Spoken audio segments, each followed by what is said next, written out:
ہم تو 2D2 کے تحت کون سے جرائم آتے ہیں اس پر بھی ہمیں معاملت چاہیے. یعنی کہ ابھی یہ اسٹیبلش کر رہی ہے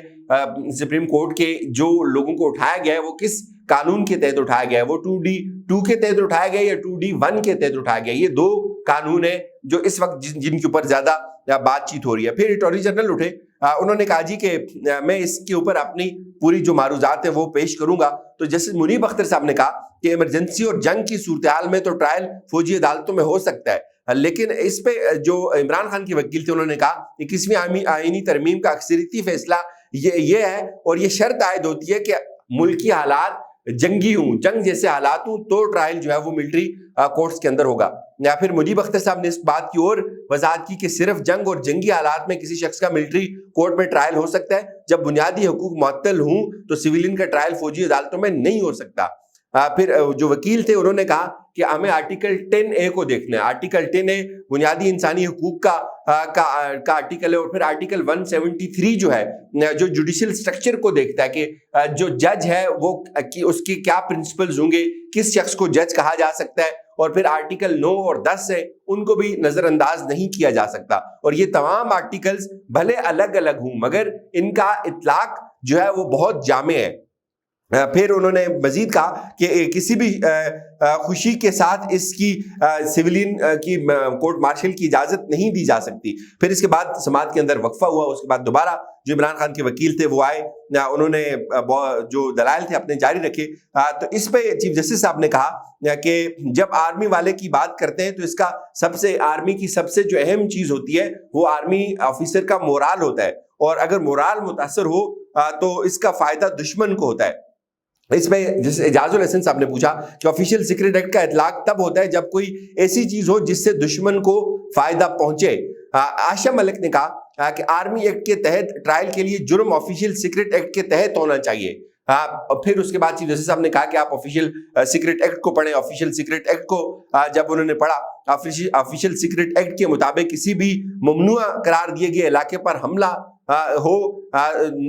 جو حملہ اگر ہوگا تو اس کا فائدہ دشمن اٹھائے گا. انہوں نے کہا کہ جو اسٹیبلشڈ علاقے ہیں جن کو ممنوع علاقے قرار دیا گیا ہے, تو ممنوع علاقہ ہو تو جہاں جنگی پلانز وغیرہ یا تنصیبات ہوتی ہیں اس کو ممنوع علاقہ کہا جا سکتا ہے, جہاں جو فوج اپنے منصوبے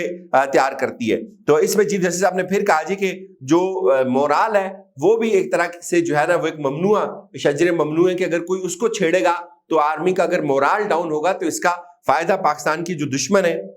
ان کو ہو سکتا ہے. پھر جو سیکرٹ ایکٹ میں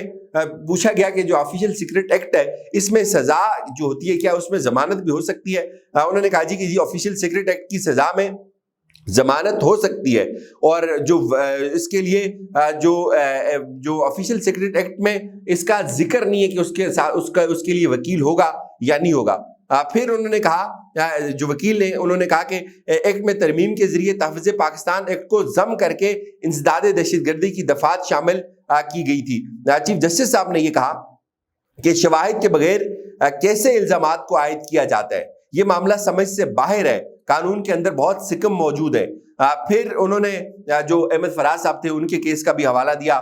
کچھ اور جو کیسز تھے ان کا حوالہ دیا, اور جو وکیل صاحب تھے انہوں نے بھی کہا جی کہ یہی چیز میں بھی اسٹیبلش کر رہا ہوں کہ آرمی ایکٹ کے تحت جو تفتیش کا پروسیس ہے وہ نامکمل ہے. تو پھر جسٹس منیب اختر بولے, انہوں نے کہا جی کہ آرمی ایکٹ کے تحت تفتیش کیسے ہوگی اور فرد جرم کیسے عائد ہوگی. تو وکیل صاحب نے کہا سر یہ جو آرٹیکل ہے یہ نامکمل ہے اس حوالے سے, اس وقت تو ملزمان پر کوئی چارج بھی نہیں ہے. یہ میرے خیال میں بڑے امپورٹنٹ ریمارکس تھے جو جسٹس اعجاز الحسن صاحب کی طرف سے آئے. اور پھر جو عمران خان صاحب کے وکیل تھے انہوں نے کہا جی کہ میرے موکل یہ کہتے ہیں کہ آرمی ایکٹ کے تحت ٹرائل کا فیصلہ بدنیتی کے اوپر مبنی ہے, اور عمران خان کے مطابق جو ان کی پارٹی ہے ان کا موقف نہیں چلتا, ان کا میڈیا کے اوپر نام نہیں آتا, ان کے نام لینے کے اوپر بھی پابندی ہے, اور بہت ساری مستند آوازیں جو پاکستان سے باہر بیٹھی ہوئی ہیں وہ بھی یہ کہتی ہیں کہ یہ آرمی ایکٹ کے تحت سویلین کا ٹرائل نہیں ہونا چاہیے, اور ہم یہ چاہتے ہیں کہ جو ٹرائل ہے وہ اوپن کورٹ کے اندر ہونا چاہیے. اور پھر ان کے جو دلائل تھے وہ مکمل ہوئے, انہوں نے اپنے تمام جو دلائل تھے وہ جمع کروائے سپریم کورٹ کے اندر. اور اس پہ کچھ امپورٹنٹ ریمارکس ہیں. ایک تو جیسے اعجاز الحسن صاحب نے کہا کہ ان مقدمات میں تو ملزمان پر الزام نہیں تھا, جو لوگ اٹھائے گئے اور پھر چیف جسٹس صاحب نے یہ کہا کہ اٹارنی جنرل سے ہم نے ایسی معلومات منگوائی ہیں جو تمام والدین کے لیے فائدہ مند ہے، کسی شخص پر شواہد کے بغیر الزام لگانا بیکار ہے۔ اور چیف جسٹس صاحب نے یہ بھی کہا کہ یہ تو سمجھ آتی ہے کہ پہلے گرفتار کرتے ہیں پھر تحقیقات کرتے ہیں، لیکن جو الزامات کے بغیر یا ثبوتوں کے بغیر کیسے گرفتار کیا جا سکتا ہے؟